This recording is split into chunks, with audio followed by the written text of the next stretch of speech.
지금 바꾸지 않으면 10년 뒤 더 외로워집니다. 평생 일했습니다. 자식 뒷바라지 했습니다.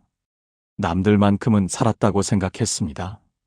그런데 막상 이 나이에 서 있으니 뭔가 허전하고, 뭔가 억울하고, 뭔가 불안합니다.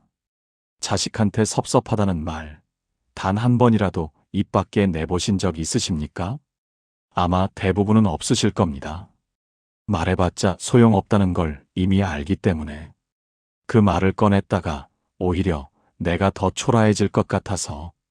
그래서 오늘 딱 5가지만 말씀드리겠습니다. 비교, 몸, 관계, 자식, 행복. 이 5가지만 바뀌면 10년 뒤가 달라집니다. 더 잘 사는 방법을 가르쳐 드리는 게 아닙니다. 이 나이에 어떻게 살면 조금 더 편안해지는지 조용히 같이 생각해 보려 합니다. 끝까지 함께 해주세요. 오늘 이야기가 마음에 닿으셨다면 구독으로 곁에 남아주세요. 노후 산책은 언제나 여기 있겠습니다. 당신 주변에 이런 분이 있지 않으십니까? 건강하고 자식도 잘 됐고 노후 자금도 어느 정도 있는데 볼 때마다 어딘가 지쳐 보이고 만나면 불평이 많고 뭔가 항상 부족해 보이는 사람. 반대로 몸도 성치 않고 넉넉하지도 않은데 볼 때마다 얼굴이 맑고 말이 따뜻하고 주변에 사람이 끊이지 않는 사람. 이 차이는 어디서 오는 걸까요? 조건이 아닙니다. 이 나이부터는 기분이 아니라 태도가 인생을 결정합니다. 60대 이후의 삶은 태도의 싸움입니다. 몸이 변합니다. 젊을 때는 무리해도 하루 자고 나면 거뜬했는데 이제는 그 회복이 사흘이 걸립니다. 관계가 변합니다. 직장이 없어지면 자연스럽게 끊기는 인연이 생깁니다. 마음이 변합니다. 앞으로 얼마나 남았는지를 어느 순간부터 세게 됩니다. 이 변화를 외면하고 긍정적으로 생각해야지 한마디로 덮으면 불안은 사라지지 않습니다. 더 깊이 가라앉을 뿐입니다. 그래서 오늘은 외면하지 않겠습니다. 첫 번째, 비교는 결국 내 삶을 남에게 맡기는 일입니다. 박순자 씨는 평생 남의 눈으로 자기 삶을 봤습니다. 옆집이 새 차를 사면 마음이 무거워졌고 친구 자식이 좋은 직장을 잡으면 밤잠을 설쳤습니다. 내 아이는 왜 저렇게 못하나? 우리 집은 왜 이렇게밖에 안 되나? 이게 습관이 됐습니다. 한 번도 이상하다고 생각해 본 적이 없었습니다. 다들 그렇게 사는 줄 알았으니까요. 65되던 해 겨울, 순자 씨에게 큰 병이 왔습니다. 수술을 마치고 병실에 혼자 누워 있는데 이상한 생각이 들었다고 합니다. 내가 평생 남의 삶을 구경하며 살았구나. 내 삶은 단 한 번도 제대로 들여다본 적이 없었구나. 병이 낫고 나서 순자 씨는 조용히 마음을 바꿨습니다. 비교하는 생각이 올라올 때마다 그냥 내려놓기로 했습니다. 억지로 긍정하는 게 아니라 그냥 내 것을 보기로 했습니다. 쉽지 않았습니다. 그런데 1년쯤 지나자 달라진 게 느껴졌습니다. 같은 창밖인데, 같은 밥상인데 이상하게 전보다 좋았습니다. 비교는 결국 내 삶을 남에게 맡기는 일입니다. 남의 인생을 기준으로 살면 내 인생은 항상 부족합니다. 항상 끝이 없습니다. 누군가보다 나으면 또 다른 누군가를 찾게 됩니다. 남의 집 마당이 넓어 보이는 건 담장 너머에서만 보기 때문입니다. 그 마당에 직접 들어가 보면 잡초도 있고 그늘도 있고 비도 들이칩니다. 내 마당이 가장 잘 보이는 눈은 내가 가진 눈뿐입니다. 60대 이후의 삶은 태도의 싸움입니다. 그 싸움에서 가장 먼저 내려놓아야 할 것이 비교입니다. 두 번째, 몸에게 미안한 일을 더 이상 하지 마십시오. 이영호 씨는 평생 자기 몸에게 미안한 일을 했습니다. 아프면 참았습니다. 쉬어야 할 때 일했습니다. 이 정도는 괜찮아. 나는 아직 괜찮아.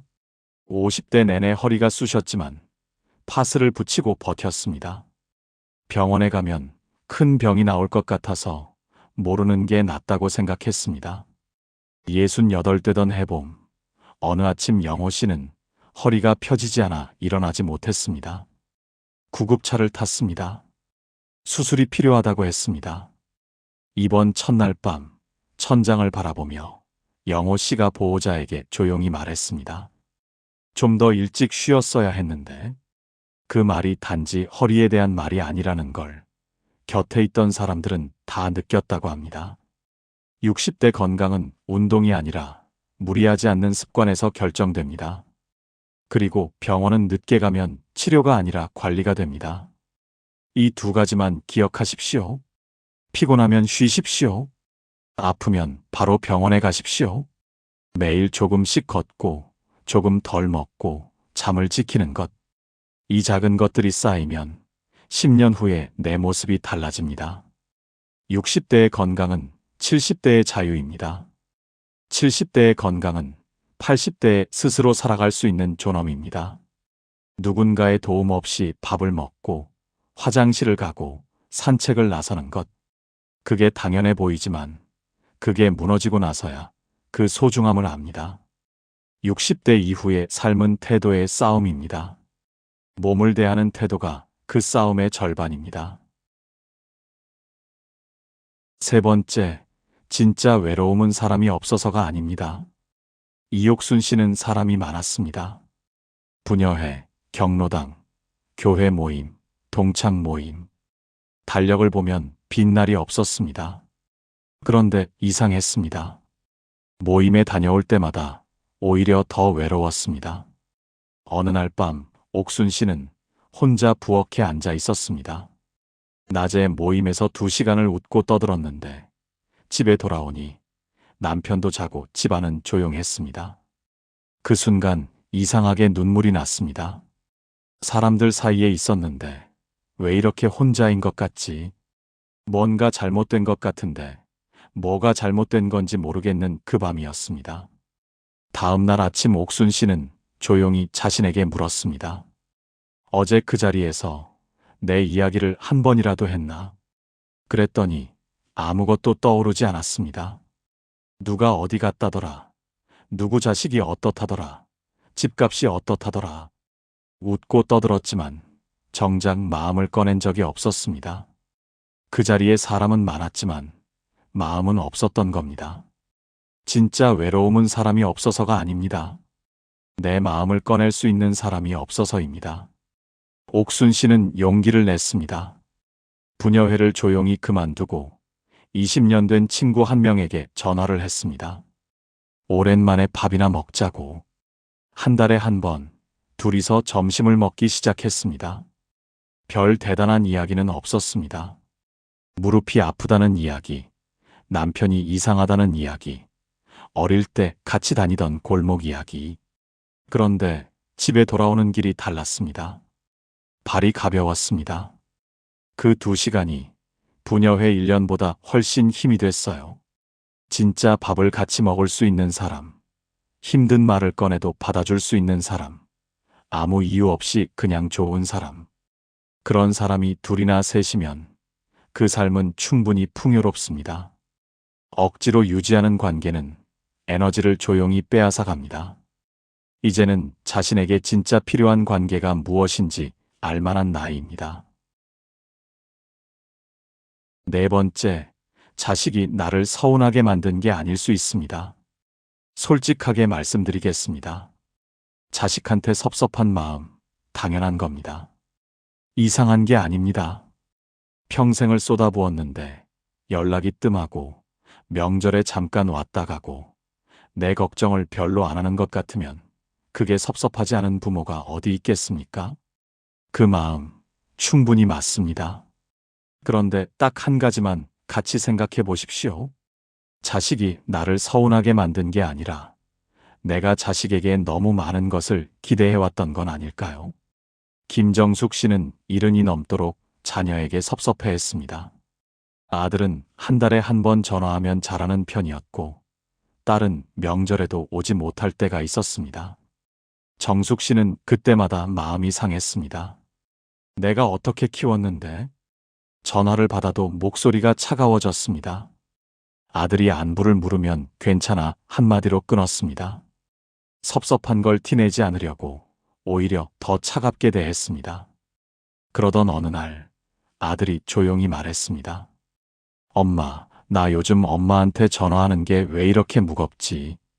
그 말을 듣는 순간 정숙 씨는 가슴이 내려앉았다고 했습니다. 내가 자식을 밀어내고 있었구나. 더 가까워지고 싶어서 한 행동이 오히려 자식을 멀어지게 만들고 있었구나. 자녀도 지쳐 있습니다. 자녀도 자신의 삶이 있습니다. 그게 냉정한 것이 아니라 그게 현실입니다. 부모가 덜 요구하면 자식은 더 편하게 다가옵니다. 그리고 자녀에게 의지하지 않아도 되는 삶을 스스로 만들어가는 것. 이게 자녀에게 줄 수 있는 가장 큰 선물입니다. 부모가 자신의 삶을 잘 살고 있다는 것만큼 자식 마음을 편하게 해주는 것은 없습니다. 5번째, 행복은 대단한 사건이 아니라 아무 일도 일어나지 않는 날입니다. 정혜남 씨는 70이 되던 해봄, 어느 날 아침 문득 그냥 앉아 있었습니다. 아무 계획도 없이. 평생 그런 아침이 없었습니다. 아이들 챙기고 일 나가고 저녁엔 쓰러지듯 자고 커피 한 잔을 앉아서 다 마신 기억이 없었습니다. 그날은 그냥 커피를 들고 창가에 앉았습니다. 햇살이 발등에 닿았습니다. 바깥에서 참새 한 마리가 울었습니다. 해남 씨는 그 순간 눈물이 날 것 같았다고 했습니다. 이런 게 있었구나. 내가 평생 이걸 지나치며 살았구나. 우리는 오랫동안 행복을 미래에 두고 살았습니다. 아이가 대학 가면, 집을 마련하면, 은퇴하면, 그때는 좀 쉬어야지. 그런데 막상 그때가 오면 또 다음에 무언가를 기다리게 됩니다. 이건 습관입니다. 행복을 지금이 아닌 곳에 두는 습관. 그 습관이 수십 년간 이어지면 결국 행복은 한 번도 오지 않은 것처럼 느껴집니다. 행복은 대단한 사건이 아닙니다. 아무 일도 일어나지 않는 날입니다. 특별하지 않은 아침, 익숙한 머그잔, 창밖의 그 빛. 그것이 오늘 당신의 하루이고 그 하루가 모여서 당신의 삶이 됩니다. 그걸 느끼는 눈을 갖는 것. 그게 60대 이후에 가장 중요한 능력입니다. 여기까지 들으시면서 이런 생각을 하신 분이 계실지도 모릅니다. 이미 너무 늦었는데? 늦지 않았습니다. 다만 거창하게 바꾸려 하지 마십시오. 오늘 비교를 한 번 덜 하면 됩니다. 오늘 조금 더 걸으면 됩니다. 오래 묵은 연락처 하나를 조용히 지워도 됩니다. 자녀 전화를 기다리는 대신 오늘 내가 좋아하는 것 하나를 해도 됩니다. 커피 한 잔을 앉아서 끝까지 마셔도 됩니다. 60대 이후의 삶은 태도의 싸움입니다. 조건이 만들어주는 삶이 아니라 오늘 내가 선택하는 태도가 만들어가는 삶입니다. 비교를 내려놓고 몸을 아끼고 진짜 관계를 남기고 기대를 조금 낮추고 오늘 이 순간을 느끼는 것. 이게 쌓이면 노후가 달라집니다. 거창하지 않습니다. 하지만 이 작은 것들이 1년, 5년, 10년 뒤에 내 얼굴을 만듭니다. 누구의 노후가 더 낫다거나 어떻게 사는 것이 맞다거나 그런 말을 하고 싶지 않습니다. 누군가는 여행을 다니며 살고 누군가는 텃밭을 가꾸며 살고 누군가는 혼자 조용히 삽니다. 다 다릅니다. 다 괜찮습니다. 다만 오늘 이 이야기가 마음 한켠을 건드렸다면 그걸로 충분합니다. 이제 잠깐 창밖을 바라보십시오. 아무 일도 일어나지 않는 오늘, 그 오늘이 당신의 것입니다. 그날들이 오늘보다 조금 더 당신의 것이길 바랍니다. 노후 산책이었습니다. 오늘 이 이야기가 마음에 닿으셨다면 따뜻한 댓글 하나 남겨주세요. 여러분의 이야기가 저에게 그리고 이 영상을 보는 또 다른 누군가에게 큰 힘이 됩니다. 구독과 좋아요는 이 채널이 계속 여러분 곁에 있을 수 있게 해주는 힘입니다. 노후 산책은 다음 주에도 여기 있겠습니다.